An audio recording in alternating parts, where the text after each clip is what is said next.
Hello friends, आप सभी का हमारे यूट्यूब चैनल ओपन बुक में एक बार फिर स्वागत है। और आज हम जो वीडियो लेकर आए हैं वो वीडियो 10th क्लास से संबंधित है, जिसमें हम डिस्कशन करेंगे मीन, मोड, मीडियन एंड ओगिव के बारे में। और एक ही वीडियो के अंदर हम सभी जो बेसिक कंसेप्ट हैं, जो भी अलग अलग तरीक़ों से हम क्या कर सकते हैं, मीन निकाल सकते हैं, उन सब के बारे में हम क्या करेंगे, बहुत अच्छे से समझेंगे। तो चलिए आज हम हमारी वीडियो को स्टार्ट करते हैं। अगर अभी तक आपने हमारे चैनल को सब्सक्राइब नहीं किया है तो हमारे चैनल को सब्सक्राइब कर लीजिए, ताकि जो अपकमिंग नोटिफिकेशन होगी वो आपको जल्दी से जल्दी प्राप्त हो सके। और आप हमारी वीडियो को ज़्यादा से ज़्यादा शेयर करें और लाइक करना ना भूलें। तो चलिए आज हम स्टार्ट करते हैं। और मैंने पहले से ही क्वेश्चन को लिख लिया है ताकि समय की बचत हो सके। तो आज हम स्टार्ट करेंगे मीन निकालने का। जो हमारे पास में आपको पता होगा कि जो मीन है, मीन निकालने के हमारे पास में 3 तरीके होते हैं। और 3 तरीकों में पहला जो मेथड होता है वो कौन सा होता है, डायरेक्ट मेथड, 10th क्लास में। जो सेकंड मेथड है उसको हम क्या बोलते हैं, एज्यूम मेथड बोलते हैं। और जो तीसरा मेथड है उसको हम स्टेप डेविएशन मेथड बोलते हैं। तो हम तीनों मेथड को बारी बारी से डिस्कशन करेंगे, उनके बारे में चर्चा करेंगे और बेसिक तरीके से आपको समझाने का प्रयास करेंगे। तो चलिए आज हम क्या करते हैं, सबसे पहले पढ़ते हैं हम मीन निकालने का डायरेक्ट मेथड। तो देखो, जो मीन था वो जो मीन है वो छोटी क्लासों में स्टार्ट हो जाते हैं, लेकिन उस समय जो मीन होता है उसको हम क्या कहते हैं, एवरेज के नाम से जानते हैं। और एवरेज निकालने के लिए क्या किया जाता है, एवरेज निकालने का जो फॉर्मूला होता है वो कहता है सम ऑफ ऑल डाटा बाय में क्या होता है हमारे पास में, नंबर ऑफ डाटा। यानी कितनों को हमने जोड़ा है उनको क्या कर देते हैं, हम भाग कर देते हैं और हमारा आंसर आ जाता है। तो चलिए आज हम स्टार्ट करते हैं एक्सरसाइज 14.1 का जो मीन निकालने का डायरेक्ट मेथड है उसको। जो मीन है उसमें हम क्या देखते हैं, सबसे पहले हम क्वेश्चन को देखते हैं। तो क्वेश्चन हमें दिया गया है 100 से 150, 150 से 200, 200 से 250, 250 से 300 और 300 से 350। अगर मैं कहूँ तो ये जो होता है ये मेरे पास में क्या होती है, ये लोअर लिमिट होती है। और जो दूसरे वाली है वो मेरे पास में क्या होती है, अपर लिमिट होती है। ये इसलिए बता रहा हूँ क्योंकि जब हम क्वेश्चन स्टार्ट करेंगे तो इनका यूज होगा कि ये लोअर लिमिट और अपर लिमिट को किस प्रकार से यूज किया जाता है। ये फ्रीक्वेंसी है, तो जो ये एक्सआई है ये किस प्रकार से निकल कर आई, इसको भी हम क्या करेंगे, बहुत आराम से आपको अच्छे से समझाएंगे। तो चलिए सबसे पहले हमने देखा कि अपर लिमिट और लोअर लिमिट क्या होती है। उसके बाद में हम देखते हैं क्या जो ये फ्रीक्वेंसी है ये हमारे जो दी गई है, हमें इंटरवल दिया गया है, ये कॉन्टिन्यूस है या नहीं है। तो इंटरवल को कॉन्टिन्यूस चेक करने के लिए हमें क्या करना होता है, ये चेक करना होता है कि हमारे पास में ये सेम आ रहे हैं या नहीं आ रहे। तो लेकिन कई बार क्या होता है, कई इंटरवल ऐसे होते हैं जिनके अंदर जैसे 150 150, 200 200, 250 250, 300 300 ये सेम मिल जाते हैं। लेकिन इनके बावजूद हमें क्या मिलता है, वहाँ पे उनके जो बीच का गैप होता है वो एक जैसा नहीं मिलता। तो इसीलिए अगर आपको देखना है कि इंटरवल कॉन्टिन्यूस है या नहीं है, तो सबसे मेन जो चीज़ रहती है वो क्या है, इनका गैप एक जैसा है या नहीं है। तो जैसे पहले इंटरवल में चेक करूँ तो 50 50 50 सब में क्या है, 50 का डिफरेंस है, तो हम कह देंगे कि हाँ ये मेरे पास में कॉन्टिन्यूस सीरीज है। तो अब हम देखते हैं यहाँ पे डायरेक्ट मेथड हम स्टार्ट कर रहे हैं। ओके, हम कौन सा मेथड कर रहे हैं, सबसे पहले हम यूज कर रहे हैं सबसे पहले डायरेक्ट मेथड मीन निकालने का। तो इस मेथड में एक्सआई कैसे निकाली जाती है आप वो देख लीजिए। तो एक्सआई निकालने के लिए आपको क्या करना पड़ता है, अभी जो मैंने बताया कि lower limit plus upper limit दोनों को जोड़ दिया जाता है और 2 से क्या कर दिया जाता है, डिवाइड कर दिया जाता है। जैसे सपोज करिए कि मेरे पास में लोअर लिमिट कितनी है, सबसे पहले 100 है, अपर लिमिट कितनी है हमारे पास में 150 है। अगर मैं इसको 2 से डिवाइड करूँगा तो हमारे पास में कितना आ जाएगा, यहाँ पे 250, 2 से डिवाइड कर दीजिए तो कितना बनेगा, 125 बन जाएगा। तो आप देख सकते हैं कि 125 यहाँ पे बना हुआ है। उसके बाद में आप नेक्स्ट एक आध और देख लीजिए, 150 प्लस में 200 बटा में 2 और भाग करेंगे तो क्या बनेगा, 350 बटा में 2। अगर मैं इसको कैंसिल करूँगा तो क्या आ जाएगा, 175 निकल कर आएगा। तो हमारे पास में भी क्या आया हुआ है, 175 आया हुआ है। तो उम्मीद करता हूँ अभी तक आपको इंटरवल समझ आ गया होगा और किस प्रकार से हम उसकी कंटिन्यूटी को चेक कर सकते हैं भी कंटिन्यूस है या नहीं है, तो ये भी समझ आ गया होगा। और साथ में आपको समझ आ गया होगा कि हम एक्स आई को किस प्रकार से निकाल सकते हैं। जो डायरेक्ट मेथड होता है वो काफ़ी इजी मेथड माना जाता है, क्योंकि उसमें अपनी तरफ से कुछ भी नहीं करना होता। और इसमें क्या किया जाता है, जो भी हमारे पास में एफ आई और एक्स आई है, इन दोनों की आपस में क्या कर दी जाती है, मल्टीप्लाई कर दी जाती है, और हमारे पास में क्या आ जाती है, एफ आई और एक्स आई आ जाती है।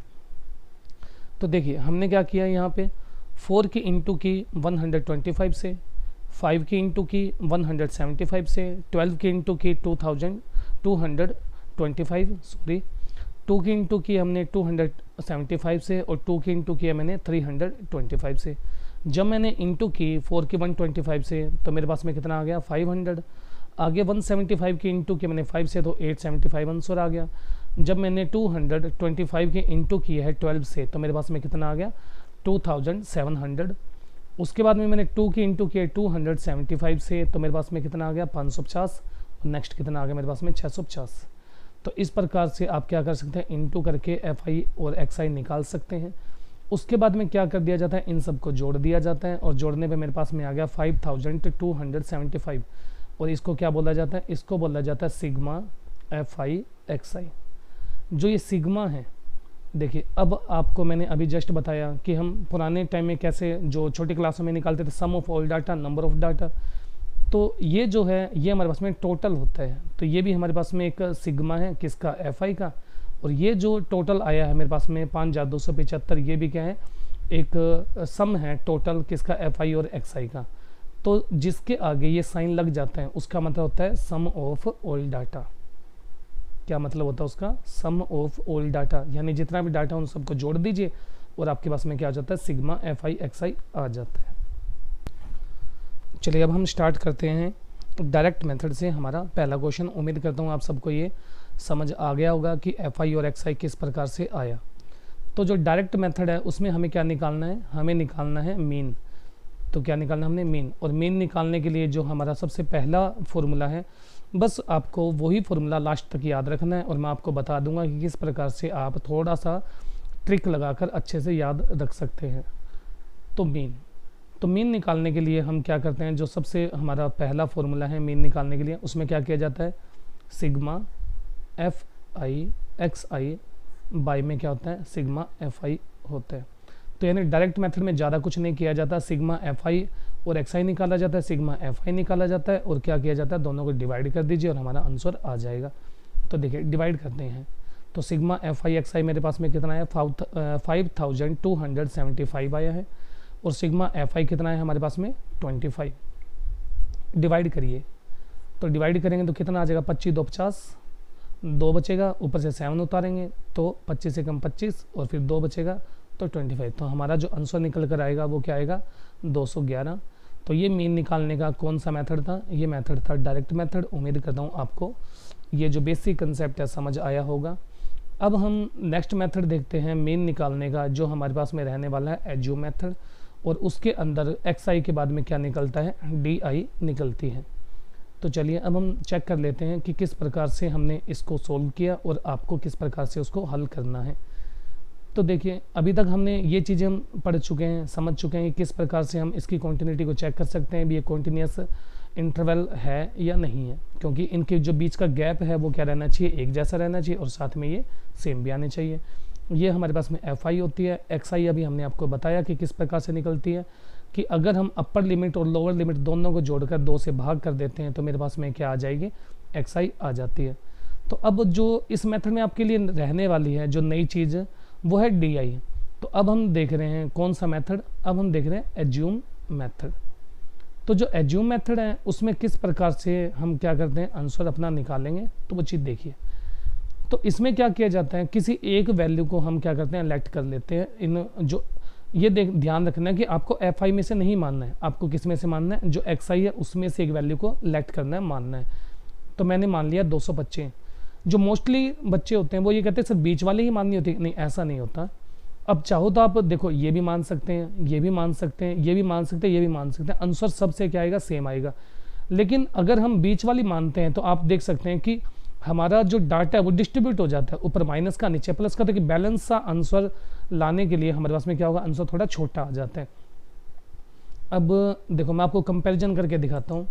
कि अगर मैं इसकी बात करूं तो मेरे को ये पता चलेगा जो इसका आंसर है वो 5000 के राउंड फिगर में है, लेकिन यहाँ पे जो हमारे पास में इसका टोटल आया वो कितना आया, सिंपल सा 350 आया है। तो इसीलिए क्या किया जाता है, बीच की वैल्यू को माना जाता है ताकि क्या हो सके कि ऊपर माइनस आ जाए नीचे प्लस आ जाए और दोनों में डिफरेंस निकालने तो हमारे पास में जो टोटल है वो थोड़ा छोटा आ जाए। तो सबसे पहले हम क्या करते हैं, डी आई निकालना सीखते हैं। तो डी आई निकालने के लिए क्या किया जाता है, एक्स आई में से कोई एक वैल्यू को मान लिया जाता है। तो मैंने डी आई में से क्या मान लिया, एक्स आई में से मैंने 225 को ए लेक्ट कर लिया। अब देखिए जो डी आई निकालना होता है, तो डी आई निकालने के लिए आपको क्या करना होता है, तो वो ध्यान दीजिए। अब डी आई निकालने के लिए आपको एक्स आई में से ए को घटाना होता है। क्या घटाना होता है, एक्स आई में से ए को घटाना होता है, ना कि ऐसा करना है कि आपको ए तो बड़ा लग रहा है और एक्स आई छोटा लग रहा है तो आप ए में से एक्स आई घटा दें, नहीं ऐसा नहीं होगा। आपको क्या करना है, इसमें से ये घटाना है, ए घटाना है। तो देखिए मैं सबसे पहले घटा के दिखाता हूँ आपको। एक्स आई में से हमें क्या घटाना है, ए घटाना है। अगर मैं ए घटाऊंगा तो कितना आ जाएगा, माइनस का 100 आ जाएगा। उसके बाद में 175 में से दोबारा से क्या करना है, हमने ए घटाना है और कितना आ जाएगा, माइनस का 50 आ जाएगा। सही ढंग से लिख देते हैं इसको। उसके बाद में हम क्या करते हैं, नेक्स्ट घटा के देखते हैं। तो नेक्स्ट क्या है हमारे पास में, सिंपल 225 है और घटाएंगे तो क्या आ जाएगा, 0। इसी प्रकार से आप सभी के सभी जो है आगे घटा कर देख सकते हैं और आपके पास में ये डाटा मिल जाएगा।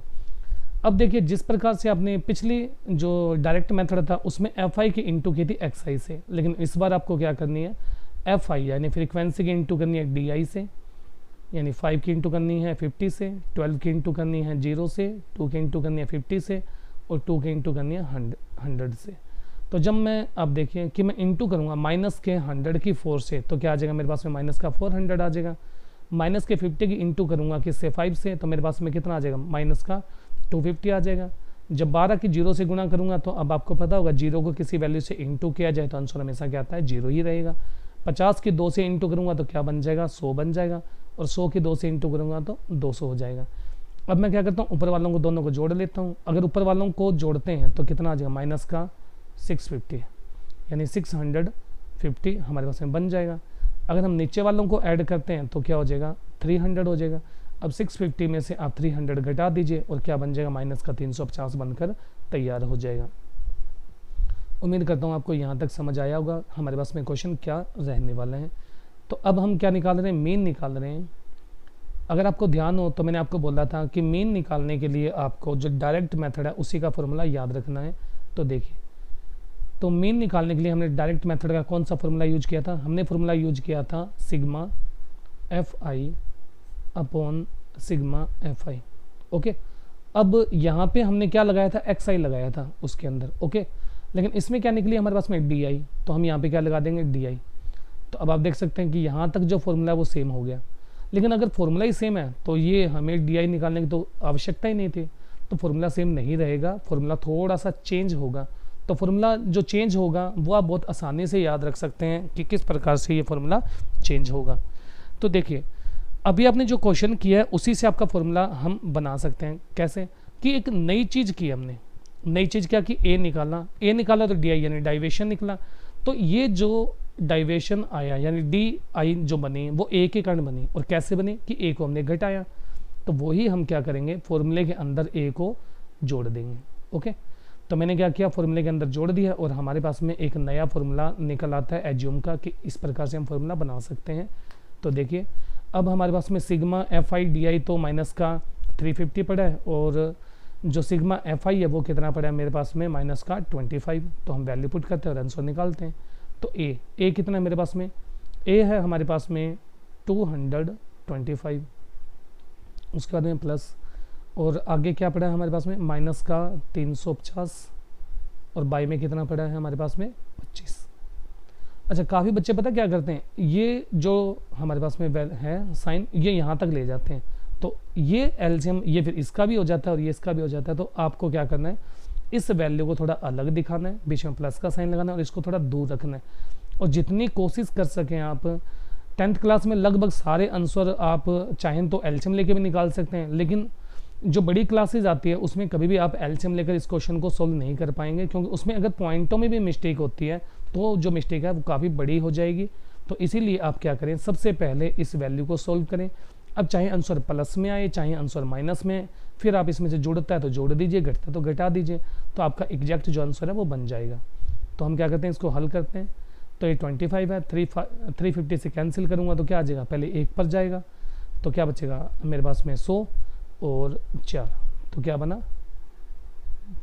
225 प्लस माइनस माइनस और 14 घटा दीजिए, और आंसर अगेन कितना आ जाएगा हमारे पास में 211।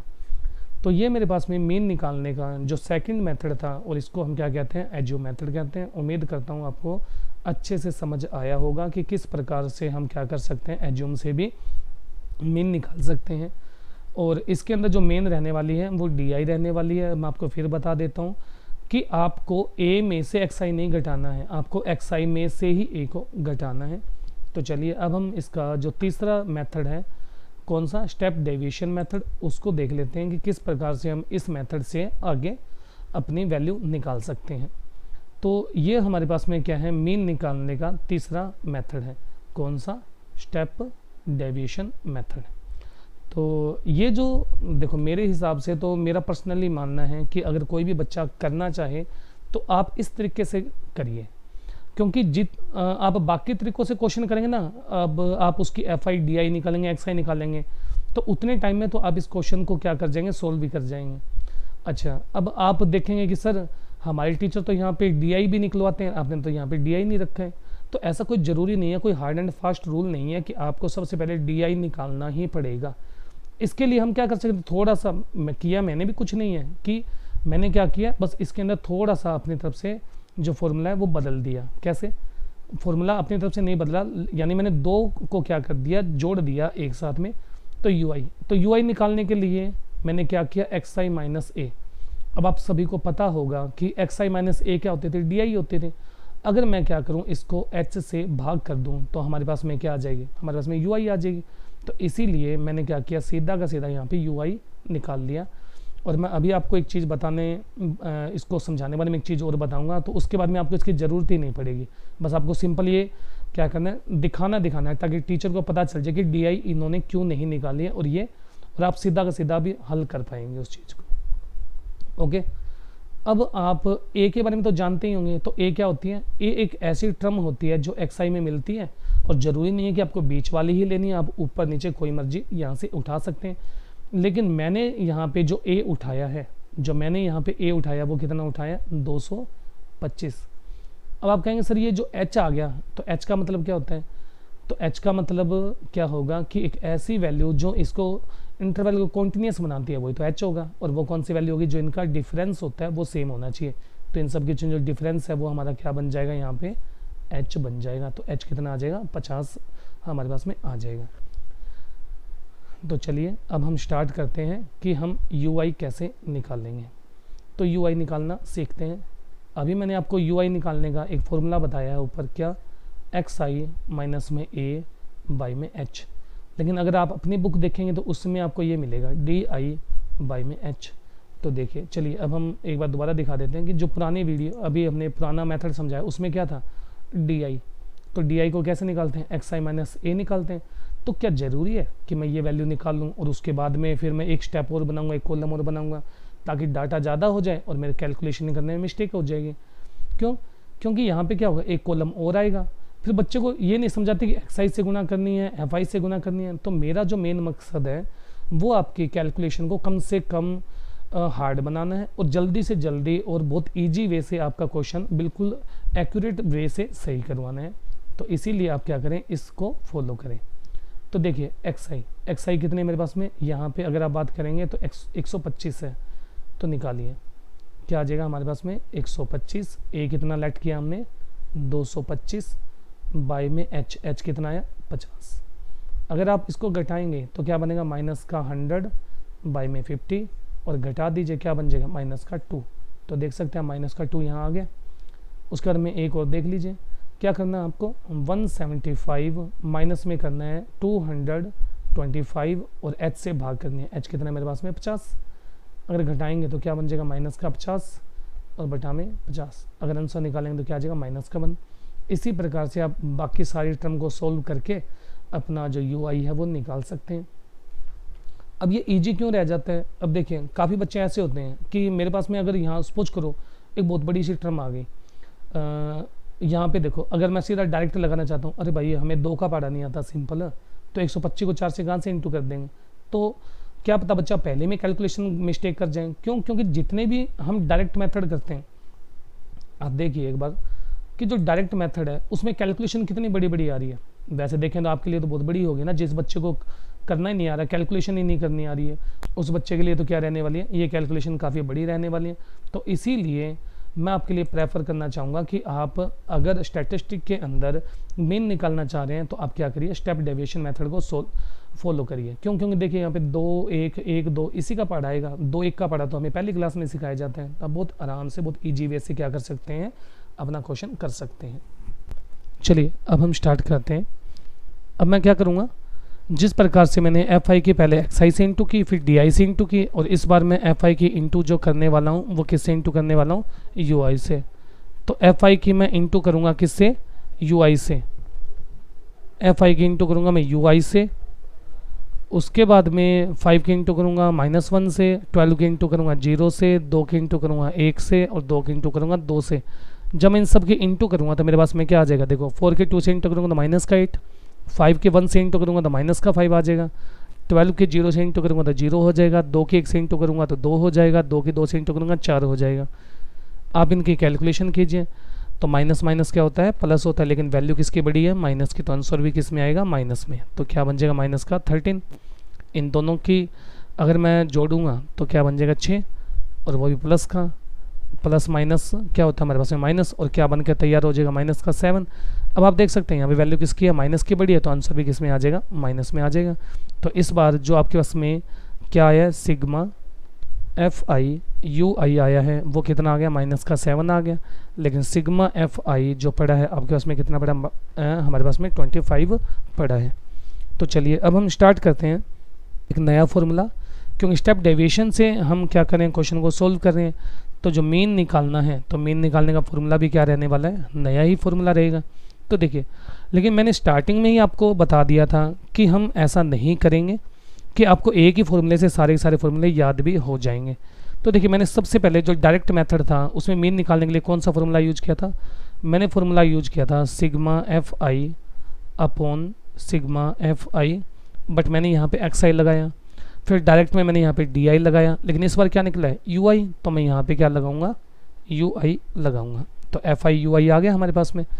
अब देखिए उसी प्रकार से मैंने यहाँ पे, अब फॉर्मूला आपको याद नहीं करना है, फॉर्मूला बस यहीं से निकल जाएगा आपका।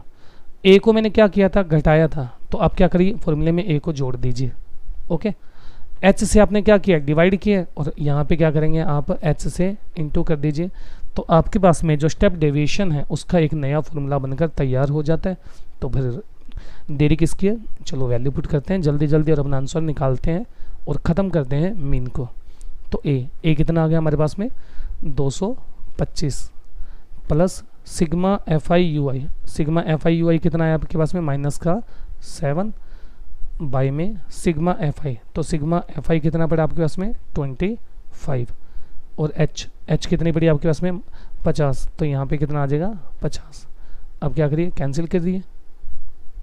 ओके, 50 25 की टेबल में 50 कितने में चला जाएगा 2 पे, 2 के 7 से इंटू करिए, और साथ में प्लस माइनस माइनस होता है, तो प्लस माइनस माइनस कितना आ जाएगा 14, और घटाइए हमारे पास में जो आंसर आएगा अगेन वो कितना आ जाएगा 211 आ जाएगा।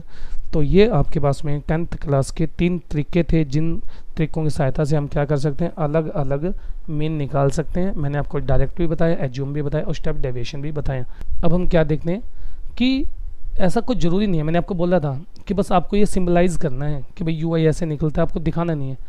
आप क्या करो, बहुत सिंपल सा तरीका लगाना है आपने। देखो, एक ये मतलब यूँ कह सकते हैं जुगाड़, क्योंकि इंडिया वाले जुगाड़ लगाते हैं, तो हम भी जुगाड़ लगाते हैं इस क्वेश्चन में, किस प्रकार से जुगाड़ लगाकर इस क्वेश्चन को सोल्व कर सकते हैं। तो देखिए, जो भी वैल्यू आपने लेट किया ना उसके सामने सबसे पहले 0 रख दीजिए, रख दिया। नंबर लाइन तो पता होगा ना आपको कैसे होती है, देखो नंबर लाइन ऐसे होती है, 0 1 2, इधर -1 इधर -2, तो उसी प्रकार से आपको वैल्यू लिख लेनी है। यहाँ पे क्या आ जाएगा 1 -2 1 और 2। अब काफ़ी बच्चों के दिमाग में, क्योंकि जो बच्चे होते हैं वो जुगाड़ के अंदर बहुत से क्वेश्चन पुट करते हैं कि सर ऐसा हो जाए मैं ये वैल्यू मान लूँ, मान लिया, ठीक है जी, आपने सोचो ये वैल्यू मान ली, ओके, तो मैं क्या करूँगा भाई, मैं यहाँ पे 0 रख दूंगा। अब मेरे को तो वहाँ तक लिखना है ना जहाँ तक ऊपर दिया गया है, तो मैं क्या लिखूँगा, -1, -2, -3, नीचे क्या आ जाएगा 1, बस इतना छोड़ देंगे।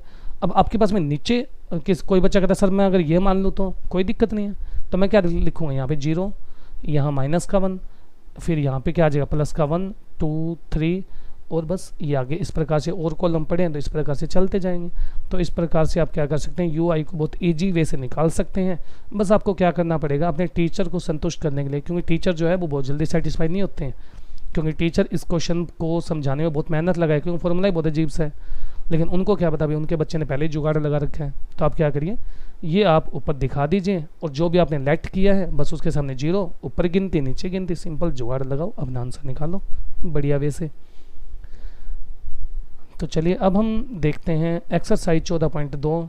अच्छा, मैं आपको पहले बता देता हूँ कि मैं यही क्वेश्चन लगभग सब मेथड के अंदर रखूँगा। तो अब हम निकाल रहे हैं यहाँ पे जो हमारे पास में नया रहने वाला है वो क्या है, मोड। तो जो मोड है उसका हम क्या करते हैं, सबसे पहले फॉर्मूला देख लेते हैं और फॉर्मूले के बाद में ही मैं आपको बता पाऊँगा कि कौन सी वैल्यू आपको निकालनी है और किस प्रकार से निकालनी है। अब हम निकाल रहे हैं मोड। तो मोड निकालने का जो फॉर्मूला रहने वाला है वो क्या रहने वाला है, L + F1 - F0 upon 2F1 - F0 - F2, और सारे को एक ब्रैकेट में लिख लीजिए और क्या आ जाएगा, इनटू में H। तो ये हमारे पास में जो फॉर्मूला होता है ये मोड का फॉर्मूला होता है।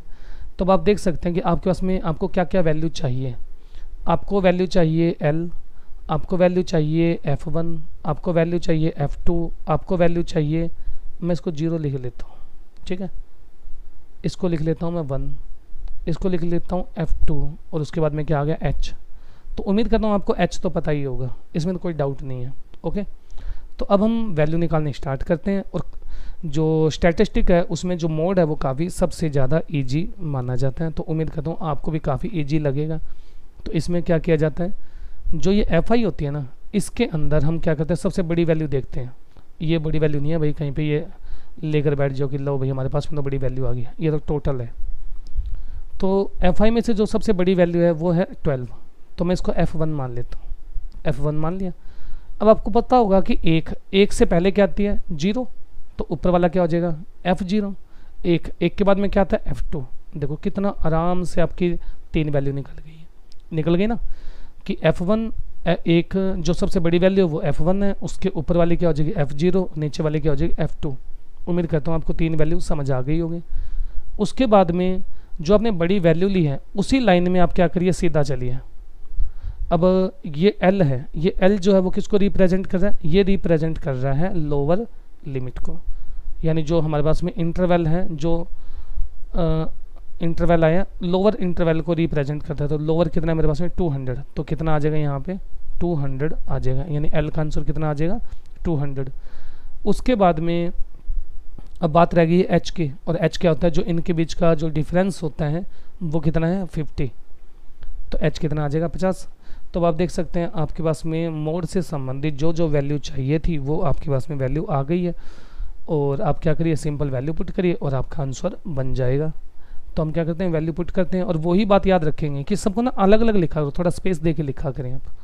तो L कितना आ गया आपके पास में, L आ गया है हमारे पास में 200, तो लो जी 200 लिख दिया प्लस। तो F1 कितना है हमारे पास में 12 माइनस F0 कितना आपके पास में 5, और बाई में 2F1 कितना है आपके पास में 12, माइनस में 5, और माइनस में कितना आ जाएगा 2, H कितना आ जाएगा आपके पास में 50। उम्मीद करता हूँ आपको यहाँ तक क्वेश्चन समझाया होगा। एक बार फिर देख लीजिए, जो L है, L कितना था हमारे पास में 200। जो L होती है वो क्या होती है, एक छोटी वैल्यू होती है, यानी इंटरवल की जो छोटा इंटरवल होता है उसको उठाना होता है। तो हमने यहाँ पे क्या उठाया 200 प्लस F1 हमने ये यहाँ पे लिया हुआ था, तो कितना आ जाएगा 12 आ जाएगा, तो 12 लिख दिया। F0 कितना है हमारे पास में 5, और नीचे सेम वैल्यू पुट किया और आंसर निकालते हैं।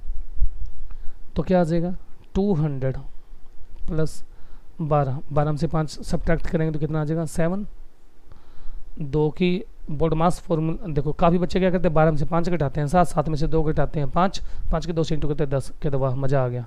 अरे भाई मज़ा कहाँ से आ गया, पूरे मतलब गुड़ को ब्रेक ही कर दिया तूने तो क्वेश्चन का। तो इसीलिए क्या करना होता है हमें इसके अंदर सिंपल, जो छोटी क्लासों में हमारे टीचर फुल याद करवाते हैं बोर्ड मास और हम कहते हैं हम तो बदमाश हैं। अरे वो बदमाश नहीं होता, बोर्ड मास का फॉर्मूला होता है, ठीक है जी। किसका फॉर्मूला होता है, बोर्ड मास का फॉर्मूला। और आपको क्या करना है, इस बोर्ड मास के फॉर्मूले को ही क्या करना होता है, फॉलो करना होता है। तो इसमें क्या होता है, ऐड और सब्ट्रैक्शन से पहले किसको सोल्व किया जाता है, मल्टीप्लाई को। तो यानी सबसे पहले मल्टीप्लाई सोल्व होगा, कितना आ जाएगा यहाँ पे 24, और फिर माइनस माइनस प्लस, और वैल्यू किसकी बड़ी है, माइनस की, आंसर किस में आएगा, माइनस में, यानी 7 बन जाएगा। ओके, इनटू में कितना पड़ा है 50। यहाँ तक उम्मीद करता हूँ समझ आ रहा होगा आपको। तो 200 प्लस में 7 बाई में कितना आ जाएगा 17, और इनटू करनी है इसके किससे, 50 से। तो आगे क्वेश्चन सोल्व करते हैं, कितना आ जाएगा 200 प्लस में 350 बाई में 17। ओके, तो ये हमारे पास में जो वैल्यू है वो बनकर तैयार हो गई है। तो हम क्या करते हैं, इसको थोड़ा भाग करते हैं और अपना आंसर निकालते हैं। देखो अगर हम बात करें कि हम इसको भाग करें तो 17 2 34 होता है, तो आंसर जो आएगा लगभग 20 समथिंग आएगा। तो पहले कितने में जाएगा 2 पे, 17 2 34 1 0, उसके बाद में 17 2 34 1 0 छोटा है तो ऊपर हम पॉइंट लगाएंगे, 0 उतारेंगे, लो जी 0 आ गए। फिर उसको भाग करेंगे तो ये पूरा पूरा भाग नहीं जा रहा है, तो इसलिए हम क्या करेंगे, शायद इतना बन जाएगा लगभग, ठीक है जी। ऐड कर दीजिए, 200 में ऐड करना हमें 20.58, तो आंसर कितना आ जाएगा 220.58। तो ये हमारा जो है वो क्या बन गया है, मोड बन गया। और इस प्रकार से आप मोड को निकाल सकते हैं। उम्मीद करता हूँ आपको क्वेश्चन समझाया होगा। तो अब हम क्या करते हैं, नेक्स्ट जो मेथड समझते हैं वो है मीडियन निकालने का, कि किस प्रकार से हम मीडियन को निकाल सकते हैं। तो अब हम स्टार्ट करते हैं एक्सरसाइज 14.3 का बेसिक कंसेप्ट, वो क्या है, मीडियन। तो मीडियन में क्या किया जाएगा, मीडियन में आपको ये क्वेश्चन दिया गया होगा। ओके, मैंने टेबल पहले ही बना ली थी ताकि आपको बहुत अच्छे से समझ आ जाए।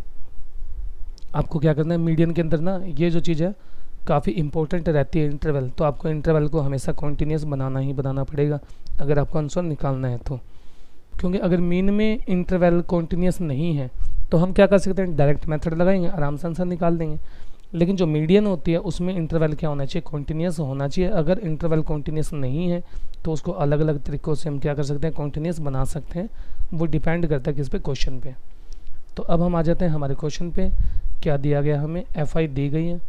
तो जो FI है, FI से CF को कैसे निकाला जाता है वो आपको देखना है। तो FI से अगर आपको CF निकालनी है तो आपको क्या करना होता है, जो पहली वैल्यू होती है ना उस वैल्यू को सीधा ट्रांसफ़र किया जाता है। तो यहाँ पे देखो 4 था, मैंने 4 को यहाँ पे ट्रांसफ़र किया तो क्या आ गया 4। और CF को क्या बोला जाता है, कम्युलेटिव फ्रिक्वेंसी, यानी संचयी बारंबारता। उसके बाद में इस प्रकार से इसको जोड़ा जाता है। क्या करेंगे, 5 में ऐड कर देंगे 4 तो क्या बन जाएगा 9। उसके बाद में 12 को 9 से जोड़ेंगे तो क्या बन जाएगा 21। 21 में 2 ऐड करेंगे तो कितना हो जाएगा 23, और 23 में 2 ऐड करेंगे तो 25 हो जाएगा। और आपको चेक करना है कि आपकी CF सही आ भी रही है या नहीं आ रही। तो आप क्या करिए, जो यहाँ पे हमारे पास में सिग्मा FI पड़ा है, इन दोनों को मैच करके देख लीजिए, क्योंकि इन दोनों का आंसर हमेशा क्या आएगा, एक जैसा आएगा। अब देखो कि जिस पर, अच्छा 14.3 के अंदर एक क्वेश्चन ऐसा भी है कि उसमें आपको FI दी गई और CF दी गई है और आपको FI निकालनी है। लेकिन सबसे जो मेन दिक्कत आती है ना बच्चों के सामने, बच्चा यही नहीं बता सकता कि ये FI है या CF है। तो अगर आप मेरी वीडियो देख रहे हैं तो आपके सामने इन फ्यूचर ये कभी भी समस्या नहीं आएगी कि ये FI है CF है। तो इसीलिए भाई क्या करना, आपको जल्दी से कमेंट बॉक्स में जाएं और अच्छा सा कमेंट करें, अपने फ्रेंड्स को हमारे चैनल ज़्यादा ज़्यादा भेजें, सेंड करें, और उनको भी हमारी वीडियो को लाइक और सब्सक्राइब, हमारी वीडियो को लाइक करवाएं और शेयर करने के लिए बोलें। और आप भी हमारी वीडियो को ज़्यादा से ज़्यादा लाइक करें, शेयर करें और हमारे चैनल को सब्सक्राइब करना ना भूलें। तो चलिए अब आपको कैसे पता चलेगा कि ये हमारे पास में सी एफ है या एफ है? तो उससे पहले मैं क्या करता हूँ, इसको रब कर लेता हूँ ताकि आपको मैं थोड़ा आराम से अच्छे से बता पाऊँ। लीजिए, तो देखिए अभी हमने क्या किया, अभी हमने यहाँ पे ये किया कि हमें कब पता चलेगा भाई एफ आई और सी एफ है। देखो सी एफ की सबसे जो खास पहचान होती है वो क्या होगी, या तो ये हमेशा डिसेंडिंग ऑर्डर में होगी, यानी या तो ये बढ़ते क्रम में होगी, और या फिर ये क्या होगी, घटते क्रम में होगी। ओके, उम्मीद करता हूँ आपको बात समझ आई होगी। जो सी एफ होती है या तो वो डिसेंडिंग ऑर्डर में होती है या फिर क्या होती है, वो असेंडिंग ऑर्डर में होती है। लेकिन जो एफ आई होती है उसमें ऐसे कोई रूल नहीं होता। देखो ये इंक्रीज हो रहा है, हो रहा है, हो रहा है, यहाँ तक तो इंक्रीज हुआ, लेकिन उसके बाद में क्या हो गया, एकदम से डिक्रीज हो गया। बट यहाँ पे ऐसा कुछ भी नहीं होता। अगर ये डिक्रीज होगा तो लास्ट तक होगा, इंक्रीज होगा तो लास्ट तक होगा।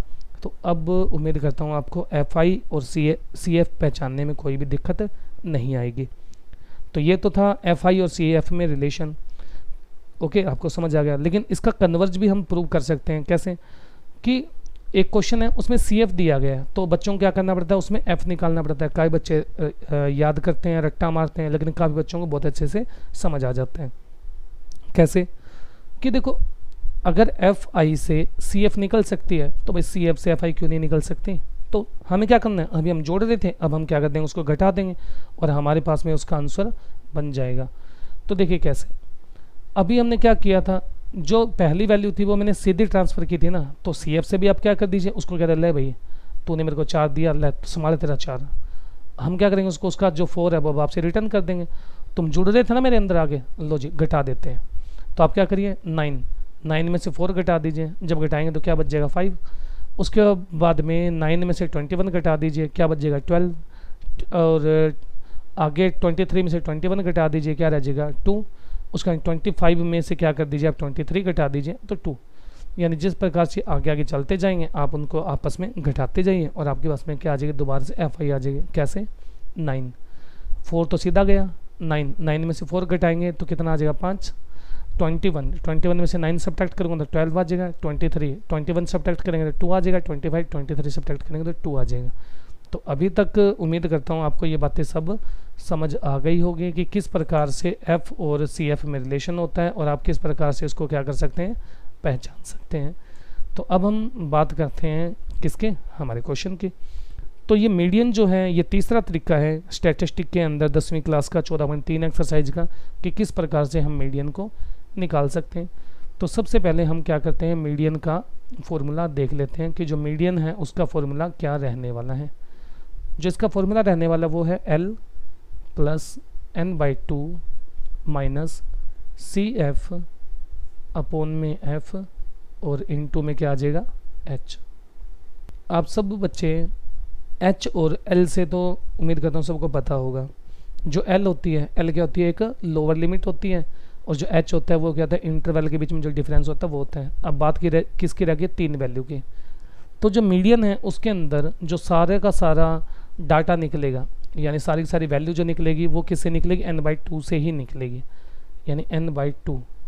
अब यहाँ पे चेक करो हमारे पास में जो n/2 है वो क्या है, ये जो होता है ये n होता है 25। तो n/2 कितना आ जाएगा, 25/2। देखो भाई आप वाले में तो पॉइंटों में आएगा नहीं, क्योंकि मैं तो एक ही सभी जगह एक ही वैल्यू लेके चल रहा हूँ। तो कोई बात नहीं भाई, मेरे वाला पॉइंटों में आ गया तो हम यहीं से भी चेक कर लेंगे। तो ये कितना आ जाएगा 12.5। तो n/2 कितना आ गया मेरे पास में 12.5। तो इसको ना हमें कहाँ चेक करना होता है, f में नहीं चेक करना होता, इसको कहाँ चेक करना होता है, हमें CF में चेक करना होता है। तो अगर मैं CF में चेक करूँगा तो क्या होगा, इससे पहली बड़ी वैल्यू लेनी है हमने। क्या उठाना है हमने, इससे पहली बड़ी वैल्यू उठाना है। तो देखो बाकी तो सारी बड़ी है, लेकिन जो पहली बड़ी वैल्यू है वो है 21। भाई इस 21 का कुछ भी नहीं करना, इसको सिंपल एक वैसे ही आप छोड़ दीजिए, इसका कुछ भी नहीं करना। लेकिन इसी लाइन में आप आगे चलेंगे ऐसे, तो जो f आएगा आपके पास में वो कितना आ जाएगा 12 आ जाएगा। यानी आपको 21 का कुछ भी नहीं करना, लेकिन उस लाइन में आगे बढ़ना है तो वो क्या आ जाएगा 12। फिर आप उसी लाइन में आगे चलिए, जो ये होगा 200, ये आपके पास में क्या आ जाएगा L आ जाएगा। देखो n/2 भी आ गया, f भी आ गया, L भी आ गया, और उसके बाद में जो h है, h तो आपके पास में 50 रहने वाला है। उसके बाद में जो CF आएगा, तो CF क्या होता है, अभी एक ऐसी वैल्यू जिसका हमें कुछ भी नहीं करना था, जैसे 21 है उसका हमें कुछ भी नहीं करना था, तो जो उससे ऊपर वाली वैल्यू होती है ना वो ही क्या होता है, सी एफ होता है। तो सी एफ कितना आ जाएगा 9। तो उम्मीद करता हूँ आप सबको ये वैल्यू समझ आई होगी कि किस प्रकार से हम क्या कर सकते हैं, वैल्यू को निकाल सकते हैं। तो एक बार दोबारा से देख लीजिए कि जो n है उसको 2 से डिवाइड करना है, ये 12.5 आया मेरा। इससे पहली बड़ी वैल्यू उठानी है, मैंने 21 उठाया, उसका कुछ भी नहीं करना। उसी लाइन में आगे चलेंगे तो आपको f मिलेगा, उसी लाइन में और आगे चलेंगे तो आपको क्या मिलेगा, यहाँ पे l मिलेगा। तो मेरे पास में क्या आ गया, f और l आ गया। h क्या होता है, इन सब के बीच का जो इंटरवल का जो डिफरेंस होता है वो हमारे पास में क्या होगा, 50।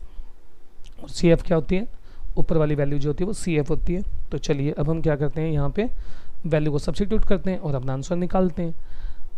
एल कितना आ जाएगा, एल आ जाएगा आपके पास में 200, लीजिए वैल्यू पुट कर दी, प्लस n/2 कितना आया हमारे पास में, n/2 आया 12.5 माइनस सी एफ कितना आया हमारे पास में 9, और एफ कितना पड़ा आपके पास में 12, और एच कितना पड़ा हमारे पास में 50। उम्मीद करता हूँ इतना सब समझ आ गया होगा कि कौन सी वैल्यू को हमने कैसे पुट किया। n/2 12.5, सी एफ 9 था, एफ 12 था और एच 50 था। तो वही चीज़ ध्यान रखेंगे, इसको आप थोड़ा साइड में ही रखें। 12.5 में से अगर मैं 9 घटाता हूँ तो कितना बचेगा हमारे पास में 3.5। तो अब क्या करिए आप, इस जो ये पॉइंट है ना, कौन सा ये वाला पॉइंट है, मैं इसको क्या करता हूँ, थोड़ा हटा देता हूँ। लीजिए ये जो पॉइंट हमारे पास में आया है मैं इसको हटा देता हूँ, और आपको पता होगा ना कि ये जो पॉइंट है इसको हटाकर हम क्या कर सकते हैं, नीचे 10 लिख सकते हैं। ये मैंने हटाया नहीं है, यहाँ पे मैंने क्या किया, वाइट कलर का स्केच यूज किया है, क्योंकि अब हटा थोड़ी सकता हूँ इसको मैं। और नीचे क्या लगा देंगे हम, इसके 10, और इसके नीचे क्या पड़ा था 12, और ऊपर कितना पड़ा हमारे पास में 50। ठीक है जी। तो अब क्या करेंगे आप, 0 से 0 काट दीजिए। कोई और ही कलर लेना पड़ेगा, क्योंकि भैया थोड़ा सा पॉइंट दिखाई दे रहा है और ये आपको दिक्कत देगा आने वाले टाइम में। मैं आपको फिर बता देता हूँ कि मैंने इस पॉइंट को हटा कर, ये जो पॉइंट था इस पॉइंट को हटा कर मैंने नीचे 10 लगाया था। ठीक है जी। तो आप कहीं पे कंफ्यूज हो जाएं, क्योंकि 12.5 में से 9 सब्ट्रैक्ट किया तो 3.5 आया था। तो मैंने इस पॉइंट को हटाकर नीचे क्या कर दिया, 10 लगा दिया। और आगे क्या किया हमने, 0 से 0 कैंसिल कर दिए। अब कुछ कैंसिल तो हो ही नहीं रहे, तो हम क्या करेंगे, इसी को आगे सोल्व करेंगे। तो सोल्व करेंगे तो क्या बन जाएगा, 200 तो 1 बन जाएगा। ओके, हम इंटू करते हैं 35 की किससे, 5 से, तो इंटू करिए क्या बन जाएगा, 5 25, 5 3 15 और 2 17, बाई में कितना पड़ा है 12। और इससे हम क्या करते हैं, भाग करते हैं और अपना आंसर निकालते हैं। तो जब मैं 175 को क्या करता हूँ, 12 से भाग करता हूँ, तो आंसर तो देखो भाई आपको पता ही है कि हमारा जो आंसर रहने वाला है वो आंसर क्या आएगा, पॉइंटों में आएगा। तो और आंसर आएगा भी कितना, लगभग आंसर जो आएगा, मैं डिवाइड कर लेता हूँ इसको। तो डिवाइड करने पे हमारा आंसर आएगा 14 पॉइंट कितना 58, यानी आएगा तो और भी आगे, लेकिन आप इतना ही लिख लीजिए। और इन दोनों को जब जोड़ेंगे तो हमारा आंसर बनकर तैयार हो जाएगा 214.58। तो ये आपका जो रहने वाला था, ये मीडियन रहने वाला था। उम्मीद करता हूँ आपको मीन मीडियन मोड बहुत अच्छे से समझ आ गया, बेसिक कंसेप्ट के साथ में समझ आ गया। चलिए अब आपका एक क्वेश्चन आता है कि जब आपको देखो यहाँ पे तो फ्रीक्वेंसी पूरी दी गई है, ओके, आप देख सकते हैं 4 5 12। अब सपोज करिए इसमें कोई एक फ्रीक्वेंसी नहीं दी गई है, ये नहीं दी गई है, यहाँ से ये 2 नहीं दी गई, क्योंकि एक ऐसा क्वेश्चन है उसमें x दिया गया है और इसमें y दिया गया है। तो जब मैं आंसर निकाल लूँगा तो आंसर क्या बनेगा, 4 तो सीधा चला जाएगा, लेकिन नेक्स्ट क्या आएगा, 4 प्लस में x आएगा। उसके बाद में क्या आएगा, 12 में 4 जोड़ूंगा तो 16 प्लस में x आएगा। उसके बाद में नेक्स्ट जोड़ूंगा तो क्या आ जाएगा, 16 प्लस में x प्लस में y आएगा। और उसके बाद में ऐड करूँगा तो क्या आ जाएगा, 18 प्लस में x प्लस में y आएगा। अभी मैंने अगर आपको ध्यान और मैंने ये बताया कि ये दोनों एक जैसे आने चाहिए, तो मैं आपको एक क्वेश्चन इसमें दिया गया है 10th क्लास की एनसीईआरटी में, तो वही दोबारा से करवा रहा हूँ इसके अंदर ही, कि भाई एक ही क्वेश्चन से मैं सारे कंसेप्ट क्लियर करवा रहा हूँ कि ताकि आपको सारे कंसेप्ट क्लियर हो जाए। तो हम यहाँ से इक्वेशन बना लेंगे, कैसे कि मेरे को पता चला 18 प्लस में x प्लस में y इज इक्वल टू कितना आ गया 25, और x प्लस में y की वैल्यू कितनी आ जाएगी 7। क्यों? क्योंकि 18 उठा के मैं दूसरी तरफ मिलेगा, तो ये मेरे पास में एक इक्वेशन आ गई। लेकिन अब देखो यहाँ पे 12.5 आया। अब आपको कैसे पता चलेगा कि इसमें सब क्योंकि हमें ये थोड़ी दिया जाएगा, तो ये बन के तैयार होगी CF, तो इसमें तो हम बता ही नहीं सकते, अंदाज़ा कैसे लगाएंगे।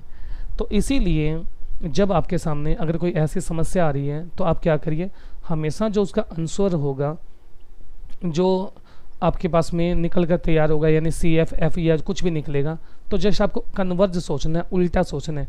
क्योंकि अगर आपको x और y निकलवाई है तो ये ध्यान रखना कि उसमें आंसर गिवन होगा। क्या होगा? आपको आंसर गिवन होगा। तो आपको चेक करना है कि आंसर किस फॉर्म में गिवन है। क्या आपको मीन दिया गया है, क्या आपको मोड दिया गया है, क्या आपको मीडियन दिया गया। क्योंकि तीनों अलग अलग तरीकों से सोल्व होते हैं और आंसर भी तीनों अलग अलग आते हैं, क्योंकि अभी आपने देख भी लिया। तो अब देखिए आपके पास में जो भी आंसर आया ना, आप चाहे तीनों वैल्यू चेक करके देख लीजिए। हमने जो भी अब देखो मीन मीडियन मोड कुछ भी निकाला है, अगर आप तीनों की तीनों वैल्यू चेक करके देखेंगे ना, आंसर हमेशा उसी इंटरवल में आता है जो हम लेकर चलते हैं। तो मैं इंटरवल कौन सा लेके चला था? मैं इंटरवल लेके चला था 200 से 250, तो मेरा आंसर कितना है? 214। तो अगर आपके पास में ऐसी समस्या आती है तो आप किस प्रकार से L और ये जो वैल्यू है वो कैसे निकालेंगे? आप वैल्यू निकालेंगे आंसर से, लेकिन आपको सोचना उल्टा पड़ेगा। कैसे? कि यहाँ से आपको L मिलेगी, तो आप कहेंगे ओहो L आ गई मेरे पास में 200, तो ये L कैसे आई होगी? तो आपको ये पता चल जाएगा हाँ यार ये वो वैल्यू थी, यानी ये वो वैल्यू थी जो मेरे पास में 12.5 से पहली बड़ी वैल्यू थी। इसके ऊपर वाला क्या हो जाएगा? CF हो जाएगा। इसी लाइन में आगे चलेंगे तो 12 आ जाएगा। तो इस प्रकार से आप क्या कर सकते हैं, सारी की सारी वैल्यू एक बार फिर से निकाल सकते हैं। तो चलिए अब हम समझते हैं एक्सरसाइज 14.4, और 14.4 के अंदर हमें लेस और मोर वाले जो टेबल है उसकी हेल्प से हम क्या करेंगे, ओगिव बनाना सीखते हैं कि ओगिव को कैसे बनाया जाता है। तो हमें क्या करना है, लेस डिस्ट्रीब्यूशन वाला टेबल समझनी है। ओके, तो यहाँ पे देखिए क्या दिया गया, इतना आपको क्वेश्चन दिया गया होगा। ओके, आपको क्या करना है, CF निकालनी है। तो लेस देन, तो लेस देन अगर आपने 9वीं क्लास में या 8वीं क्लास में, उसमें क्या होता था, आपको बहुत सारा डाटा दिया गया होता था। 8वीं क्लास के अंदर आपको अगर मैं बताऊं तो जैसे 800 से 850 एक लेबर वाला क्वेश्चन होता था, भाई इतने लेबर जो इतना कमाती है इतना कमाती है, इस प्रकार के क्वेश्चन हुआ करता था उसमें। और अभी भी 8वीं क्लास की NCERT के अंदर और 9वीं क्लास के अंदर भी आपको क्या किया जाता है, ये टेबल बनानी सिखाई जाती है। तो उसमें क्या देखने को मिलता है हमें कि जैसे देखो मेरे पास में कुछ डाटा दे दिया और मेरे को ये बोल दिया कि भाई 0 से 10 तक चलना है। तो इसका मतलब क्या होगा, इसका मतलब ये होगा कि ये जो मेरे पास में इंटरवल दिया गया ना, इस इंटरवल के अंदर क्या आ सकता है, इसमें 0 आ सकती है, 1 आ सकता है, 2 आ सकता है, 3, 5, 6, 7, 8, 9, यानी इसमें 9 तक आ सकता है। 9 मैं थोड़ा और ब्रॉड कर देता हूँ, 9.9 तक आ सकता है, लेकिन इसमें 10 नहीं आ सकता। तो इसका मतलब मेरे को क्या पता चला, मेरे को ये पता चला कि ये जो इंटरवल है ना, ये इंटरवल है, इसका मतलब ये है कि इस इंटरवल में 150 नहीं आया होगा। तो यानी ये सारी की सारी वैल्यू क्या है, ये सारी वैल्यू 150 से कम है। तो ये वैल्यू कितनी थी, 4। तो मैं कह दूँगा लेस देन 150, तो कितनी वैल्यू भाई, लेस देन 150 है 4। ओके, उसके बाद नेक्स्ट देखिए, नेक्स्ट का मतलब क्या, 200 से डाउन। तो 200 से डाउन कौन सी है, अब ये वैल्यू तो भाई 150 से कम है, तो 200 से तो ऑटोमेटिक कम होगी। लेकिन इस इंटरवल की मैं बात करूँ तो इस इंटरवल में 200 नहीं आया होगा, तो यानी ये सारी वैल्यू 200 से कम होगी। तो आप क्या करिए, इसमें 4 प्लस में 5 करके 9 कर दीजिए। तो मैंने क्या किया, 4 प्लस में 5 करके 9 कर दिया, क्योंकि अब इंटरवल कैसे चलेगा, 10 से 20। अब जो 10 आना था वो 10 किस में आएगा, इस इंटरवल में आएगा, तो 10। और 10 से कहाँ तक चलेगा, वो चलेगा 19.9 तक, यानी 20 तो इसी में भी नहीं आएगा। तो यानी ये जो इंटरवल होगा, ये इंटरवल क्या होगा, ये इंटरवल 20 से छोटा होगा। तो इसके जो भी वैल्यू होगी वो सारी 20 से छोटी, और ऊपर वाला तो ऑटोमेटिकली 20 से छोटा होगा। तो हम क्या कर देंगे, ये दोनों इंटरवल ऐसे हैं जो क्या है 20 से छोटे हैं। तो मैंने भी तो यहाँ यही किया ना कि 200 से लेस देन, तो 5 और जो 4 है ये दोनों मिलकर क्या बनेंगे, 9 बनेंगे। नेक्स्ट देखिए 250। अब यहाँ से मेरे को ये पता चलता है कि ये जो वैल्यू है, ये सारी की सारी इस इंटरवल में जो वैल्यू आएगी वो 250 से छोटी होगी। तो 12 वैल्यू ऐसी आ रही है जो 250 से छोटी है।